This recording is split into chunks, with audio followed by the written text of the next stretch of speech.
Sebelum kita melakukan install ulang, yang harus dilakukan adalah membackup semua data-data yang penting di laptop ini. Nah, biasanya posisi data itu ada di My Dokumen, kemudian desktop, download, My Picture, dan My Video. Jadi diseleksi, kemudian di copy, lalu kita pindahkan ke data D ya, pokoknya yang selain C, data D. Kemudian kita akan buat folder baru di situ, klik new folder tadi. Nah, kemudian ketik nama foldernya. Di sini contohnya data C backup. Kemudian tanggal pembackupan, namanya bisa terserah aja. Nah, setelah itu langkah selanjutnya adalah paste filenya. Nah, ini karena jumlah filenya besar, jadi saya percepat. Nah, ini ya, ini sudah terpaste semua. Nah, jadi biasanya di bagian folder desktop itu ada file namanya shortcut. Nah, ini dibuang saja karena dia tidak akan berguna nanti. Jadi di blok kemudian dibuang. Nah, untuk di bagian download kita periksa lagi kalau dia masih ada filenya. Oke, kemudian My Dokumen. Kemudian My Music, kemudian My Picture, dan terakhir My Video.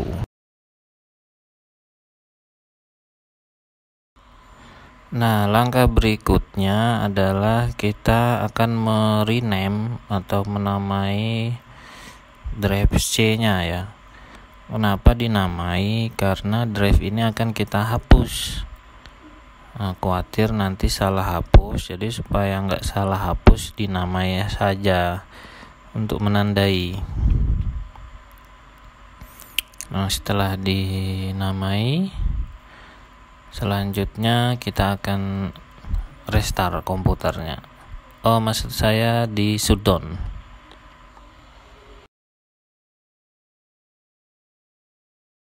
Nah, selanjutnya masukkan flash disk instalasi Windows 7-nya di USB 2.0 ya. Jangan yang warna biru. Yang warna biru itu 3.0. Kemudian nyalakan laptopnya, lalu tekan tombol escape. Nah, nanti akan muncul menu seperti ini. Nah, itu pilih boot device option yaitu F9. Nah, setelah ditekan F9 akan muncul boot option seperti ini. Pilih nama flash disknya. Nah, kalau saya di sini kan namanya Kingston, mungkin flash disk teman-teman namanya lain, itu nanti pilih panah bawah, kemudian pilih flash disknya, baru tekan enter ya. Nah, begitu tekan enter nanti akan keluar press any key boot from USB, itu langsung tekan enter. Waktunya hanya 5 detik untuk menekan enter, jadi harus cepat. Nah, kemudian proses loading ini ditunggu saja. Ini saya percepat. Nah, kemudian muncul layar seperti ini. Di bagian time and currency format itu pilih Indonesia ya. Caranya tekan tombol I-nya 4 kali, nanti dia akan menuju ke Indonesia, lalu pilih Indonesia. Nah, seperti ini, kemudian klik next. Nah, kemudian klik install now. Nah, silakan ditunggu dulu prosesnya, nggak lama. Nah, setelah muncul layar ini, centang I accept ya dan bla bla bla. Kemudian klik next. Nah, pada bagian ini klik yang bawah ya, yang custom. Nah, di bagian ini teman-teman harus hati-hati karena kalau salah hapus maka data akan hilang. Jadi hapus yang bagian yang total size-nya itu 100 MB, nah itu, dan yang bawahnya. Nah, itu tekan delete, kemudian OK. Nah, kemudian bawahnya yang sudah dinamai tadi hapus. Nah, itu klik hapusnya dulu baru delete. Baru OK. Ingat ya, jangan salah ya. Kalau salah maka datanya hilang. Kemudian setelah itu kita klik new, lalu apply dan kemudian OK. Nah, tunggu sebentar prosesnya. Nah, nanti akan keluar seperti ini. Langsung aja klik next. Nah, ini prosesnya ditunggu dulu kira-kira 10-15 menit. Dan proses ini akan membuat laptop teman-teman melakukan restart 2 kali secara otomatis. Nah, setelah muncul layar ini, kita namai ya laptop kita. Contohnya di sini HP, kemudian klik next. Nah, untuk 3 kolom ini untuk pengisian password tidak usah diisi, langsung saja klik next. Kemudian automatically-nya di uncheck ya, dihilangkan contengannya, baru next. Nah, ini pilih yang merah, ask me later. Nah, karena kita di daerah Wita, kita pakai UTC-nya 8, jadi Kuala Lumpur atau Singapura. Nah, kemudian ini untuk merubah tanggal dengan tahun ya, itu diklik. Kalau tahunnya sudah benar tidak usah dirubah. Kemudian ini untuk merubah jamnya, kalau jamnya udah benar nggak usah dirubah, langsung klik next. Ya, tunggu prosesnya sampai selesai.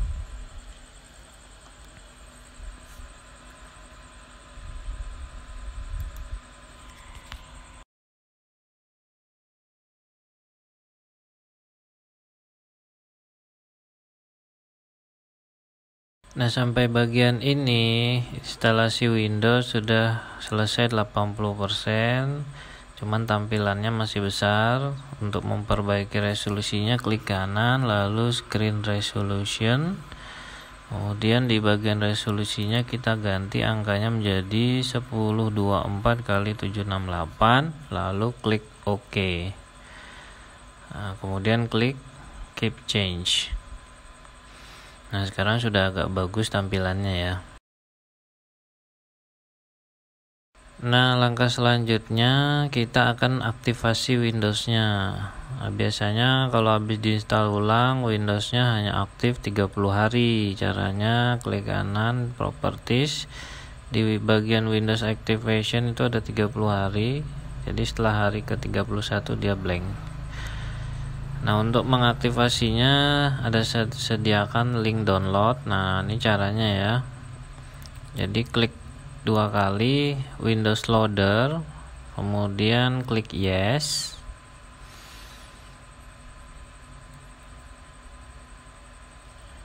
Nah, kemudian klik install. Ya, tunggu prosesnya selama beberapa detik.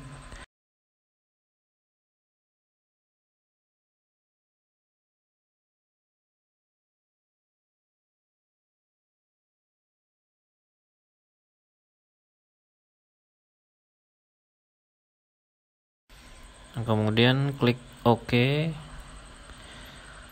Selanjutnya tutup semua aplikasinya, lalu restart laptopnya.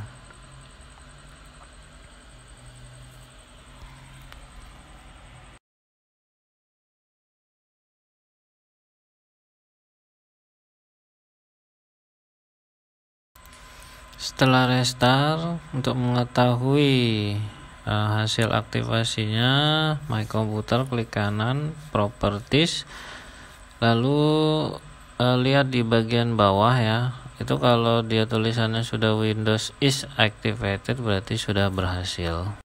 Langkah terakhir kita akan menginstal drivernya ya. Jadi kita akan cek di komputer, klik kanan Properties.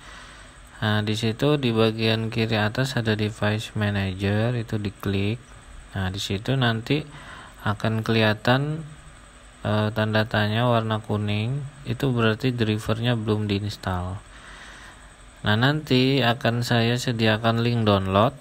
Di situ saya sisipkan driver yang sudah di packing, jadi nanti tinggal download. Nah, baru diinstal. Nah, hasil downloadannya nanti seperti ini, langsung klik 2 kali, tunggu loadingnya, kemudian klik yes, nah, kemudian klik yes lagi.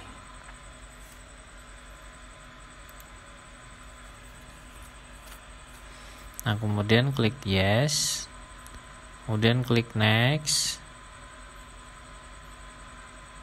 Nah, lalu cek I agree, lalu klik next. Nah, nanti dia akan proses instalasi drivernya. Ini saya percepat ya, membutuhkan waktu kira-kira 5 menit, sebentar aja. Lalu terakhir klik finish dan klik restart itu.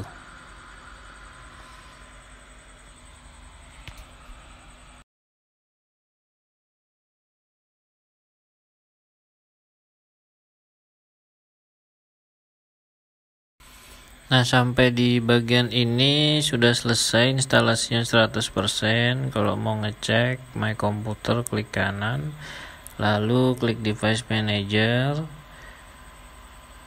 Nah, di situ akan kelihatan yang tanda tanya tadi sudah hilang. Itu tinggal satu, nggak apa-apa ya, itu touchpad, nggak begitu penting.